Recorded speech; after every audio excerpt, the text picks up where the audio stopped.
Minuman dingin beres batu, memang paling pas dinikmati saat cuaca panas. Es batu apa yang paling Anda gemari? Es cube atau es kristal? Nah, Anda jangan terkecoh ya, karena walau es kristal selalu jadi teman minuman di restoran dan rumah makan terkemuka, ternyata tak menjamin terbebas dari bakteri mematikan.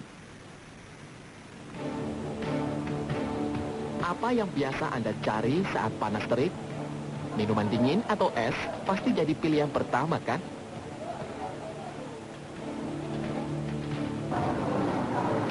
Siang-siang gini minum es memang paling pas. Suasana jadi dingin lagi. Tapi apakah es batu yang ada di minuman saya yang cukup mahal ini aman untuk dikonsumsi? Kita cari tahu.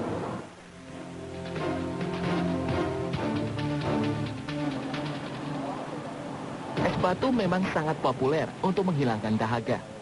Hanya dengan sekali teguk, haus hilang, berganti rasa dingin di sekujur tubuh.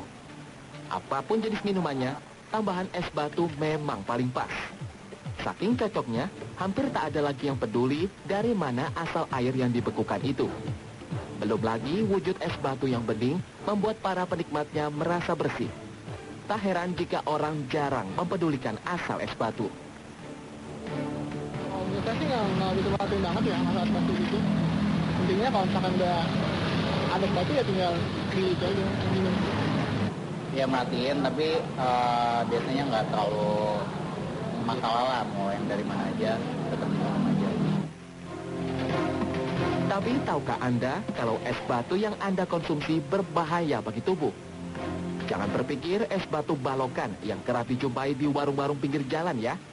Tapi es cube alias es kristal seperti ini. Kebanyakan orang berpikir es batu berbentuk tabung ini lebih praktis dan higienis. Bahkan bentuknya yang mewah membuat es kristal ini banyak tersebar di rumah makan besar. Sayang, belum ada yang bisa menjamin kebersihan es batu ini. Soalnya bukan hanya bahan pembuat es batunya, tapi juga kotoran yang menempel dalam mesin pendingin.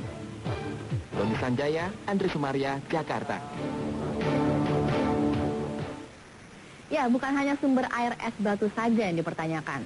Media penyimpanan serta cara penyajian ternyata juga berperan penting sehingga para penikmat es batu bisa menghilangkan haus tanpa rasa was-was. Lantas, bagaimana es batu kristal bisa tercemar bakteri? Berikut laporan khas redaksi siang.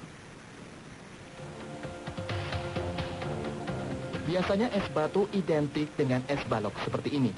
Tapi kabar soal tidak higienisnya es batu ini membuat es balok ditinggalkan pelanggannya.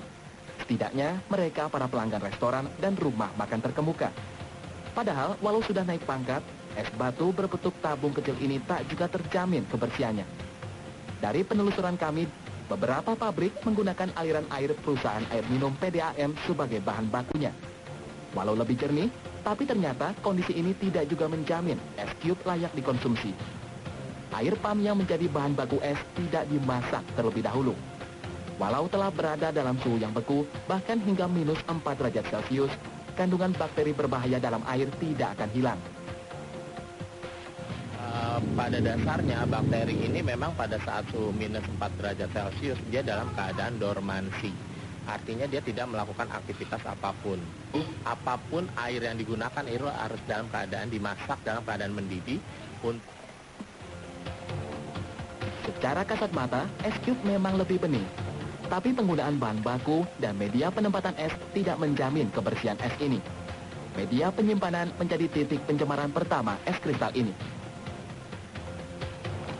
Untuk mengetahui lebih jelas seberapa higienis ice cube yang kini mulai banyak digunakan di beberapa restoran atau rumah makan, kita akan segera mengujinya.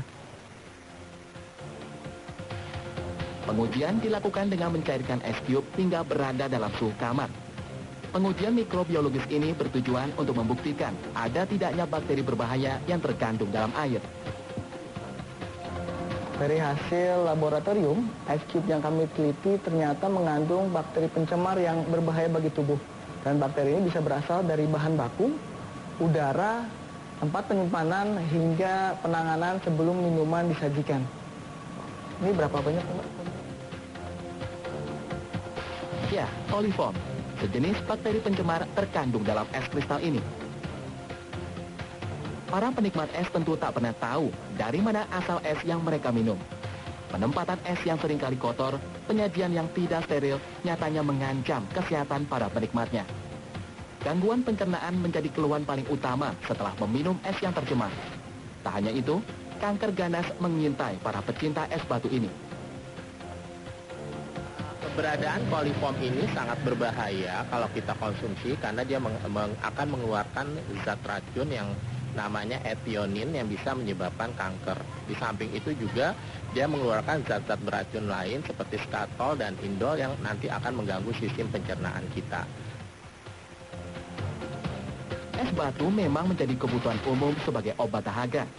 Namun alangkah bijaksananya jika kita tetap memperhatikan kebersihan minuman yang akan masuk ke tubuh kita. Jika Anda benar-benar ingin menikmati es yang aman, tidak ada salahnya jika memilih untuk membuat es batu sendiri di rumah. Air yang matang, alat penyimpanannya higienis, tentu akan menghilangkan dahaga kita.